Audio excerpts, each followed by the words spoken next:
Hello everyone, क्या हाल है आपके। आई होप सब बढ़िया होंगे। तो भाई मैं भी बढ़िया। तो यार पहले तो मैं थैंक यू बोलना चाहता हूँ कि मेरी जो रशिया ट्रिप थी उसमें आप लोगों ने बहुत अच्छा सपोर्ट दिखाया और काफ़ी अच्छे अच्छे कमेंट्स भी करे हैं। बहुत लोगों ने क्वेश्चन भी पूछे हैं कि उन्हें क्या करना चाहिए इस ट्रिप पे जाने के लिए, क्या क्या मतलब डॉक्यूमेंट्स उनके पास होने चाहिए, वीज़ा कैसे अप्लाई करें या फिर कितना कैश कैरी कर सकते हैं। तो इनके जवाब मैं एक इसके जो नेक्स्ट वीडियो आएगी Q&A की, उसमें मैं आपको दूंगा। और इस वीडियो में मैं बात करूंगा कि जो रशिया में स्कैम्स होते हैं, किस किस तरीके के स्कैम्स होते हैं। जैसे कि अगर आपने मेरी ये रशिया सीरीज़ देखी होगी तो मैंने उसमें बताया था कि रशिया में स्कैम्स भी होते हैं कुछ तरीके के। तो अब ना उस पर बात करते हैं। तो रशिया में जो सबसे पहला स्कैम है उसके बारे में बताऊंगा, जो कि पर्सनली मेरे साथ हुआ था। अब हो गया, अब तो कुछ कर नहीं सकते, बट ठीक है यार, आप लोगों के पास मतलब नॉलेज होनी चाहिए कि अगर आप लोग जा रहे हो तो आप लोगों के साथ ना हो। तो रशिया में क्या होता है कि एक तो आपके कार्ड जो हैं वो काम नहीं करेंगे, चाहे आप यूएस सिटीज़न हो, चाहे आप इंडियन सिटीज़न हो या यूरोपियन हो, कहीं के भी हो। वहाँ पे सिर्फ रशियन कार्ड्स चलते हैं, जैसे Russian credit cards, debit cards या जो भी होंगे। इंडिया के कोई कार्ड नहीं चलने वाले वहाँ पे। सिर्फ वहाँ पे चलेगा कैश। और कैश में भी क्या चलेगा, सिर्फ रूबल्स चलेंगे।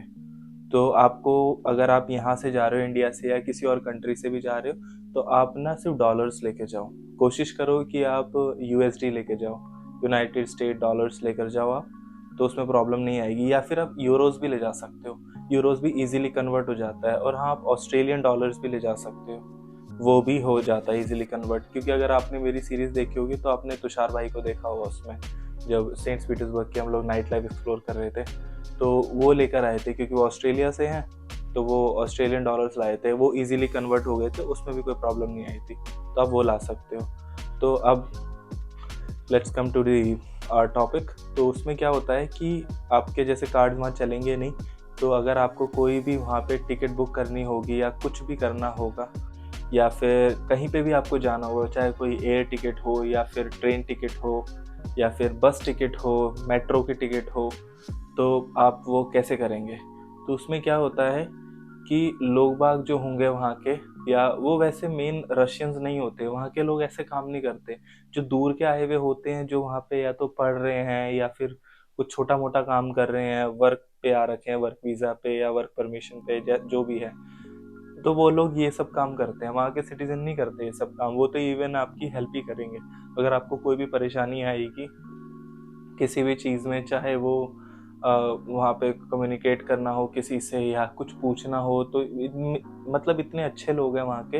अगर आपको कहीं जाना भी है ना, तो बहुत ढंग से हेल्प करते हैं, आपके साथ खड़े रहेंगे घंटों तक, जब तक आप मतलब पूरे सेटिस्फाइड नहीं हो जाओगे जो भी दिक्कत में आप हो या जो भी हेल्प चाहते हो, तब तक वो वहाँ से जाने नहीं वाले आपको छोड़ के। इतने अच्छे लोग हैं। लेकिन जो बाहर के लोग हैं ना, ये थोड़ा माहौल ख़राब करते हैं, तो उनसे थोड़ा बच के रहना। वो क्या करेंगे कि आपसे आपसे बोल देंगे कि भाई पैसे ये रहे, ये आप मेरे कार्ड में डाल दो। जो मेरे साथ हुआ था, मैंने क्या करा, उस बंदे, मैं नाम नहीं लेना चाहूँगा उसका, तो उसने क्या किया कि वो पालेस्तीन का था, पालेस्तीन के बंदे ने मेरे साथ स्कैम किया था। वो मेरे हॉस्टल में ही रहता था। तो उसने क्या करा, उसने बोला कि भाई मैं तुम्हारी टिकट कर दूंगा, तुम मेरे कार्ड में पैसे डाल देना, तो तुम्हें ना वहाँ पे नहीं जाना पड़ेगा ट्रेन स्टेशन। क्योंकि एक तो वहाँ पे वो रशियन बोलते हैं सब, इंग्लिश उन्हें आती नहीं, तो आपको टिकट बुक कराने में बहुत दिक्कत होगी, जो मेरे को हो रही थी। और ट्रेन स्टेशन दूर भी बहुत था मॉस्को से, इसीलिए काफ़ी दूर है।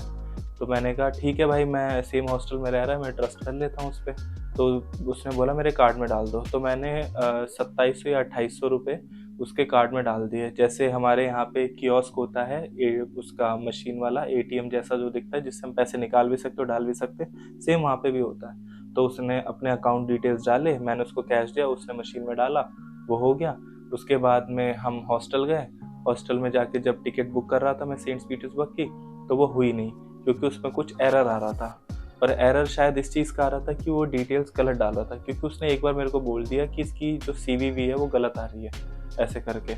तो मैंने कहा भाई तो सही सीवीवी डालो, अगर आपका कार्ड है आपको पता होगा कि सीवीवी सही है नहीं है, तो आप ही जानते हो। तो बाद में उसने बोला कि ठीक है अभी अटेम्प्ट पूरे हो गए हैं, तो मैं थोड़ी देर बाद करूँगा। मैंने कहा ठीक है भाई, थोड़ी देर में कर लेना। फिर मेरे को नाइट लाइफ एक्सप्लोर करने जाना था मॉस्को की, तो मैं तो वहाँ चला गया। उसके बाद मैं रात को आया हूँ हॉस्टल में लगभग 3-4 बजे के आसपास। तो उस वक्त वो बंदा वहाँ पे था ही नहीं। मैंने उसको ढूंढा, वो मेरे को नहीं मिला और सब सो गए थे। तो हॉस्टल के रूल्स होते हैं कि आप डिस्टर्ब नहीं कर सकते किसी को। तो मैंने कहा चलो मैं सुबह को उससे मिल लूँगा, और नहीं होगा तो उससे अपने पैसे वापस ले लूँगा और चला जाऊँगा, क्योंकि उसने बोला था अगर टिकट नहीं हो पाई तो आप पैसे वापस ले लेना, मैं एटीएम से पैसे निकाल के दे दूँगा। तो मैंने ट्रस्ट कर लिया उस पर।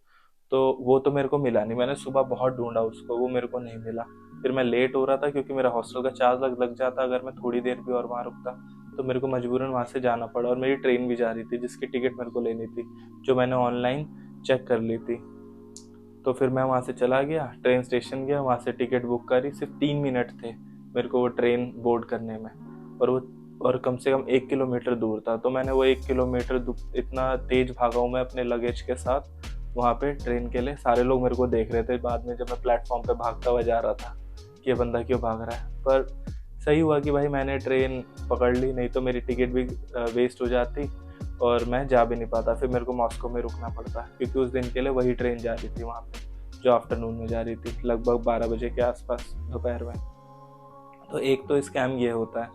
और फिर अगर हम बात करें सेकंड स्कैम की, तो सेकंड स्कैम में क्या होता है कि आप अगर वहाँ की कोई भी नाइट लाइफ एक्सप्लोर कर रहे हो, कहीं पे भी जा रहे हो, तो उसमें क्या होगा कि जो वहाँ पे क्लब्स होंगे, वहाँ पे कुछ लड़कियाँ होती हैं। वो ये चीज़ें ना इंडिया में भी होती है और भी बहुत सारे देशों में होती है, जैसे थाईलैंड वगैरह में भी होती है। मैंने सुना है, मैं कभी गया नहीं, पर मैंने सुना है कि वहाँ पे भी होता है। तो वहाँ की जो लड़कियाँ होंगी उनकी ना सेटिंग होती है बारटेंडर से। आप कुछ भी ऑर्डर कर रहे हो, कुछ भी खा रहे हो, पी रहे हो, डजेंट मैटर, वो थोड़ा आपसे दोस्ती बढ़ाएंगी, आपसे हालचाल पूछेंगी, आपकी दोस्ती हो जाएंगी। तो बाद में वो आपको बोल देंगी कि उनका बिल सेटल कर दो, या तो फिर वो अच्छे से आपसे बातचीत कर लेंगी तो उनका बिल आ जाएगा। तो आपको थोड़ा लगेगा कि भाई चलो ठीक है मैं दे देता हूँ, कि भाई एज अ गाय कि हम सोचते हैं ना कि चलो यार लड़की को बिल पे नहीं करने देंगे, हम बिल पे कर देते हैं। तो सेम होता है वहाँ पे भी। तो ऐसे इनकी सेटिंग रहती है। तो ऐसा स्कैम होने वाला था मेरे साथ जब मैं गया था वहाँ पे। कुछ लड़कियाँ आपस में बात कर रही थी और उन्हें मैं टूरिस्ट दिख गया था, और मैंने बोला था कि भाई मेरे को रशियन आती भी नहीं है। बारटेंडर को तो कुछ कर रही थी, वो बातचीत करना चाह रही थी, पर मैंने करा नहीं क्योंकि बार भी बंद होने वाला था और मैंने इसलिए बातचीत भी नहीं करी। मैं वापस चला गया वहाँ से। तो एक तो ये वाला स्कैम होता है वहाँ पे। तो यार अब बात करते हैं थर्ड स्कैम की, और ये लास्ट स्कैम है जो रशिया में होता है। तो इसमें क्या होता है कि जो बारटेंडर्स होते हैं ना, वो कोशिश करेंगे कि आपको एक्सपेंसिव अल्कोहल सेल करने के लिए, कि भाई महंगी से महंगी आपको दारू ऑफर कर देंगे और उसमें ना बिल बन जाएगा अच्छा खासा। और यार जब बिल अच्छा खासा बन जाएगा तो आपको पे करना पड़ेगा, और दिक्कत तो होगी यार जब अच्छा खासा पैसा जाएगा। आप सोच रहे होंगे कि भाई काम मेरा हो जाता 1000-2000 रूबल में, और वहीं पे यार बिल आ रहा है 5000-6000 रूबल का। तो इसमें ना थोड़ा सा वहाँ पे कॉन्शियस रहना और ध्यान रखना। आप कभी भी जाओ तो ये मत सोचना कि हाँ भाई ठीक है आज तो दबा के पार्टी करेंगे। तो भाई अगर उतना है तो कर लो, लेकिन यार मैं इतना सजेस्ट नहीं करता, क्योंकि यार पैसा हमारा अपना होता है, हमें ना ध्यान से स्पेंड करना चाहिए। और इवन ऐसी कंट्री में जो कि सैंक्शनड हो, जहाँ पे यार आपका कुछ भी नहीं चलेगा, आपका कोई अकाउंट नहीं चलेगा, आपके कोई डेबिट कार्ड, क्रेडिट कार्ड कुछ नहीं चलेंगे, चाहे भाई बाहर के कार्ड हो, ट्रैवल कार्ड हो, कुछ नहीं चलेगा। इवन ट्रैवल कार्ड तक नहीं चलते जो कि हर जगह चलते हैं, क्योंकि सैंक्शनड है वो कंट्री। इसीलिए तो भाई अपना पैसा ध्यान से खर्चना, और पैसे भी अपने ध्यान से अपने पास रखना। और हाँ, पासपोर्ट सबसे ज़्यादा कीमती होता है, उसे कहीं मत खोना, किधर भी गिराना नहीं, कि अगर आप लोग पार्टी वार्टी करो तो इधर उधर हो जाए, वह अपने पास ही रखना। बस यही स्कैम्स हैं जो वहाँ पे होते हैं। तो इनसे यार आप लोग थोड़ा बचना, ध्यान देना अगर आप लोग वहाँ पे जा रहे हो। और बाकी अगर आपके कोई भी क्वेश्चंस है तो यार आप इस वीडियो के कमेंट बॉक्स में कमेंट कर सकते हो, या फिर आप मेरे को इंस्टाग्राम पे भी मैसेज कर सकते हो, मैं वहाँ पे भी आपको रिप्लाई दे दूंगा।